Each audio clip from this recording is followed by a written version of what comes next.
Aktivácii mobilného eID v iPhone si pripravíme čítačku kariet, občiansky preukaz, skrátené eID a mobilný telefón. V prehliadači vyberieme v pravom hornom rohu Prihlásiť sa a akceptujeme podmienky používania. Prihlásime sa pomocou eID a čítačky, ktorá je pripojená k počítaču. Vložíme do čítačky naše eID. Autentifikujeme sa zadaním nášho bezpečnostného osobného kódu BOK. Po autentifikovaní vyberieme Pridať nový prihlasovací kľúč. Vyberieme prihlasovanie pomocou mobilného zariadenia a stlačíme Pokračovať. Následne iPhone, iPad alebo zariadenie s Androidom a stlačíme Pokračovať.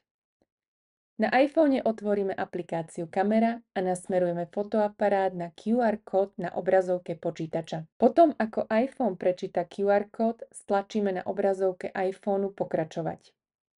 Potvrdíme našu voľbu zadaním prihlasovacieho kódu na iPhone a bude uložený v iCloud kľúčenke pre použitie na všetkých zariadeniach pod menom, ktoré zadáme v tomto dialógovom okienku.